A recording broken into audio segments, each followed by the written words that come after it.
राजधानी स्थित थाना कोतवाली में आज श्री सिरोंजिया अग्रवाल पंचायत समिति के द्वारा थाना प्रभारी को ज्ञापन सौंपा गया। वहीं एडवोकेट आशीष अग्रवाल एवं अग्रवाल पंचायत समिति के अध्यक्ष सुनील सिंघल ने बताया कि समाज के द्वारा चुनकर नई समिति का गठन किया गया था, जिसमें सुनील सिंघल को अध्यक्ष बनाया गया।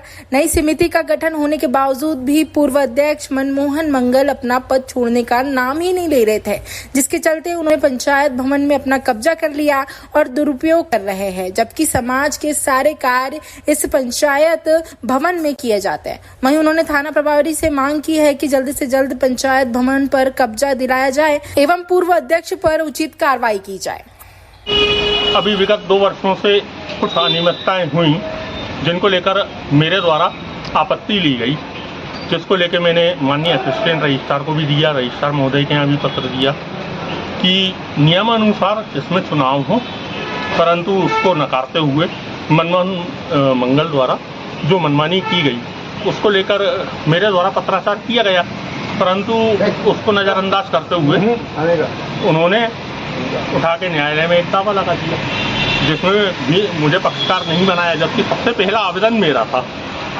और जो भी अगर वार्तालाप करना है आपको, और असिस्टेंट रजिस्ट्रार ने आदेश दिया कि साहब ये पिछले साल 20 नवंबर को एक आदेश जारी हुआ था, जिसमें उन्होंने पूर्व अध्यक्ष को निर्देशित करा था कि आप चुनाव करवाइए 3 महीने के अंदर और हमें सूचित करिए। तो उनके आदेश के मुताबिक सूचित करा गया, उनको वैधानिक तरीके से चुनाव कराए गए। क्योंकि किसी ने फॉर्म नहीं भरा, पूरी वैधानिक तरीके से कार्रवाई हुई, निर्वाचन पद्धति से लेकर सब अंतिम समय तक निर्विरोध रूप से चुन के आई ये टीम। हमारे अध्यक्ष सुनील सिंघल जी बने, सेक्रेटरी राकेश भाई बने, या ये कोषाध्यक्ष बने, जो भी था निर्वाचित होकर आई वो बने। इसके बाद उसकी सूचना असिस्टेंट रजिस्ट्रार महोदय को दी गई, धारा 27-28 की जानकारी भी प्रेषित की गई, जिसे उनके द्वारा स्वीकार किया गया। उसकी सर्टिफाइड कॉपी भी हमें प्रदान की गई। इसके बाद भी पुनः मनमोहन मंगल जी ने पद नहीं छोड़ा। इसके बाद हमारा निरंतर ये पत्र व्यवहार चलता रहा कि आप कब्जा सौंप दें, ये वो नहीं माने। लेकिन इसके बाद हमें सर जाके माननीय उच्च न्यायालय जाना पड़ा। माननीय उच्च न्यायालय द्वारा रेटिफिकेशन नंबर 260/26 में उन्होंने आदेशित करा दिनांक 14 जुलाई को कि 1 महीने के अंदर असिस्टेंट रजिस्ट्रार उभय पक्षों को बुलाए और एक फाइनल फैसला दे, जिसमें असिस्टेंट रजिस्ट्रार के द्वारा उस आदेश का परिपालन करते हुए दिनांक 31/7/2025 में 3 दिन के अंदर श्री सुनील सिंघल जी को अध्यक्ष मानते हुए कब्जा देने की बात कही गई। परंतु उसके बाद भी आदेशित किया वो तो है, उसकी भी सर्टिफाइड कॉपी है। तो उसके बाद भी उन्होंने कब्जा नहीं सौंपा। हमने इसके बाद पुलिस में भी आवेदन दिया अध्यक्ष महोदय द्वारा, सेक्रेटरी द्वारा, परंतु उस पर भी कोई कार्रवाई नहीं हुई। पुलिस द्वारा कोई कार्रवाई नहीं की जा रही है।